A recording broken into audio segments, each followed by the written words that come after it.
Good morning, students. As we all know that we are unable to conduct our classes due to this pandemic disease. We don't know when we will regular join our school and um, conduct our classes. So let's start online classes. Our today's subject is SST for class 9. पाठ है पालनपुर गांव की कहानी। Subject है अर्थशास्त्र और हमारा अध्याय है उत्पादन। उत्पादन से जुड़े हुए कुछ बिंदुओं पर हम अपना ध्यान केंद्रित करते हैं। पहले क्या है उत्पादन? उत्पादन होता क्या है? उत्पादन हम अपने रोजमर्रा के जीवन में जिन वस्तुओं को उपयोग करते हैं उनको उत्पादित करने की प्रक्रिया को ही उत्पादन कहते हैं। उत्पादन का उद्देश्य क्या होता है? उत्पादन का उद्देश्य ऐसी वस्तुओं और सेवाओं को उत्पादित करना है जिनकी हमें आवश्यकता है। हमें अपने दैनिक जीवन में छोटी से छोटी बड़ी से बड़ी वस्तुओं की आवश्यकता होती है। उनके बिना हमारे एक सुदृढ़ जीवन की कल्पना करना असंभव है। जो उन वस्तुओं से हमारा क्या होता है, हमारा जीवन जो होता है आसान बनता है। तो ऐसे ही थोड़े ना हमको वस्तुएं प्राप्त होती है, उनको उत्पादित किया जाता है। तो क्या है उत्पादन? उत्पादन के इस बिंदु पर ध्यान दीजिए। उत्पादन का उद्देश्य यह है कि ऐसी वस्तुओं और सेवाएं उत्पादित करना है जिनकी हमें आवश्यकता है। वस्तुओं और सेवाओं के उत्पादन के लिए 4 चीजें आवश्यक होती है। पहली आवश्यकता क्या है? भूमि।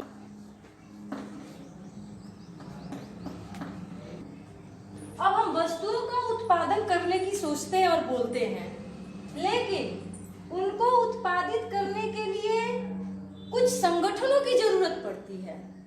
उन संगठनों में से सबसे महत्वपूर्ण और पहला बिंदु क्या है?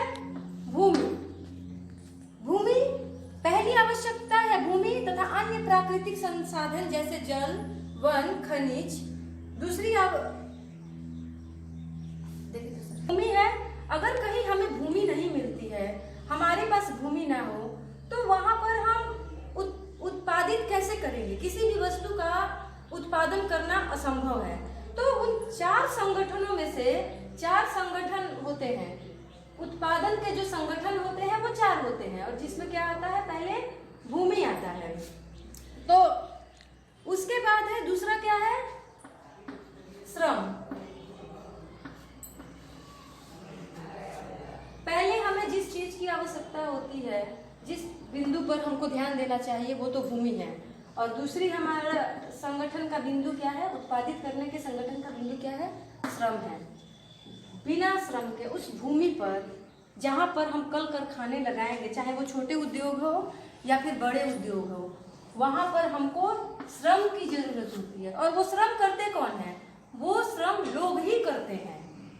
श्रम में भी 2 प्रकार आते हैं। एक है जो श्रम पढ़े लिखे लोग करते हैं, जो तकनीक द्वारा करते हैं, जिनमें शिक्षित लोगों की जरूरत पड़ती है। एक श्रम का भाग क्या है? जिसमें लोग शारीरिक तौर पर श्रम करते हैं। वो श्रमिकों की, जिसमें दूसरी क्रियाओं के लिए शारीरिक कार्य करने वाले श्रमिकों की जरूरत होती है।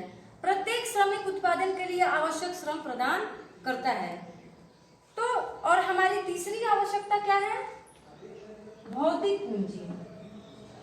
तीसरी आवश्यकता है भौतिक पूंजी। अब हमें भूमि, श्रम, इन 2 आवश्यकताओं के बारे में जानना। हमारे पास उत्पादन के संगठन में भूमि की आवश्यकता पड़ती है, श्रम की आवश्यकता पड़ती है। श्रम की आवश्यकता के बाद तीसरी हमारी आवश्यकता जो हो जाती है वो भौतिक पूंजी है। अर्थात उत्पादन के प्रत्येक स्तर पर अपेक्षित कई तरह के आगत। क्या आप जानते हैं कि भौतिक पूंजी के अंतर्गत कौन कौन से मदें आती हैं? औजार, मशीन, भवन औजार तथा मशीनों में अत्यंत साधारण औजार जैसे किसान का हल से लेकर परिष्कृत मशीनें जैसे जनरेटर, टरबाइन, कंप्यूटर आदि आते हैं। औजारों, मशीनों और भवनों का उत्पादन में कई वर्षों तक प्रयोग होता है और उन्हें स्थायी पूंजी कहते हैं। औजार होते हैं, मशीन होते हैं और भवनों का हम कई वर्षों तक इसका प्रयोग कर देते हैं। इनको स्थायी पूंजी क्यों कहते हैं? क्योंकि ये एक बार प्रयोग करने से ये नष्ट नहीं होते हैं। इनका प्रयोग लगातार, अब जैसे कि कोई औजार हो, कोई मशीन हो, कहीं पर हम उसको स्थापित कर देते हैं, वो मशीन कई वर्षों तक हमें क्या करता है, कार्य देता है। तो उसको हम क्या बोलते हैं? जिन पूंजियों द्वारा हमें स्थायी रूप से सेवा मिलती रहती है कई वर्षों तक, उसको स्थायी पूंजी कहते हैं। उसके बाद क्या आता है? कच्चा माल और नकद मुद्रा। उत्पादन में कई प्रकार के कच्चे माल की आवश्यकता होती है, जैसे बुनकर द्वारा प्रयोग किया जाने वाला सूत, कुम्हारों द्वारा प्रयोग में लाई जाने वाली मिट्टी। अब मिट्टी और सूत जो है वो हम उसको कच्चा माल बोलेंगे। मिट्टी जो है, अगर कुम्हार के पास अगर मिट्टी ना हो तो आपको वो मिट्टी के बर्तन उत्पादित करके नहीं दे सकता है, तो उसके लिए उसको उस मिट्टी के बर्तन को बनाने के लिए उसको मिट्टी की जरूरत पड़ती है। सूत एक कच्चा माल है जिससे क्या वस्त्रों को उत्पादित किया जाता है। अगर सूत ना हो तो वस्त्रों का भी उत्पादन असंभव है। तो हमें क्या चाहिए? कच्चे माल की आवश्यकता होती है उत्पादन के लिए। उसके बाद क्या है? नगद मुद्रा। नगद मुद्रा उत्पादन के दौरान भुगतान करने तथा माल खरीदने के लिए कुछ पैसों की भी आवश्यकता होती है। कच्चा माल तथा नगद पैसा, वो जो कच्चे माल है वो हम तथा नगद पैसों को कार्यशील पूंजी कहते हैं। कच्चा माल और नगद पैसे को कार्यशील पूंजी कहते हैं। औजारों, मशीनों तथा भवनों से भिन्न ये चीजें उत्पादन क्रिया के दौरान समाप्त हो जाती है। तो हमें एक बात पर ध्यान देना है कि स्थायी पूंजी और कार्यशील पूंजी में क्या अंतर है। तो स्थायी पूंजी क्या है? स्थायी पूंजी वो है जिसका कई वर्षों तक उपयोग किया जा सकता है, और कार्य जैसे कि औजार, मशीनें, भवन, इनको एक बार स्थापित करके या फिर औजारों को, एक मशीनों को या औजारों को एक बार स्थापित या खरीद कर या फिर भवनों को हम कई वर्षों तक प्रयोग कर सकते हैं, तो इनको स्थायी पूंजी कहते हैं। और कार्यशील पूंजी क्या है? कच्चा माल और नकद मुद्रा। कच्चा माल और नकद मुद्रा क्या होता है? वो तुरंत समाप्त हो जाता है।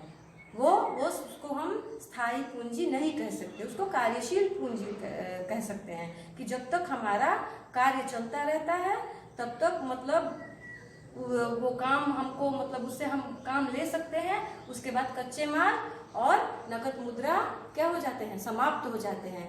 इनका प्रयोग हम लगातार कई वर्षों तक स्थायी रूप में नहीं कर सकते हैं, इसीलिए इसको कार्यशील पूंजी और स्थायी पूंजी में यही दो बिंदुओं पर बहुत बड़ा अंतर है। की आवश्यकता भी होती है। आपको स्वयं उपभोग हेतु या बाजार में बिक्री हेतु उत्पादन करने के लिए भूमि, श्रम और भौतिक पूंजी को एक साथ करने योग्य बनाने के लिए ज्ञान और उद्यम की आवश्यकता पड़ेगी। आजकल इसे मानव पूंजी कहा जाता है। मानव पूंजी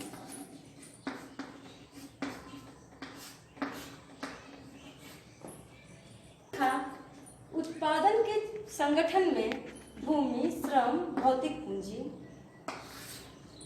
उसके बाद ये तीनों पूंजी हमें आवश्यकता है इनकी उत्पादन के लिए। लेकिन अब ये मानव पूंजी क्या है? मानव पूंजी ये है कि देखिए, मानव पूंजी एक चौथी ऐसी पूंजी है जिसकी सबसे बड़ी जरूरत है, आवश्यकता इसकी है, क्योंकि इनके लिए मानव पूंजी का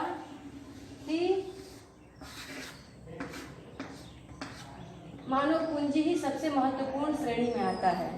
क्योंकि क्योंकि मानव पूंजी के विषय में और अधिक अध्ययन हमें करने के लिए हमें ये जानना है कि मानव खुद एक संसाधन है।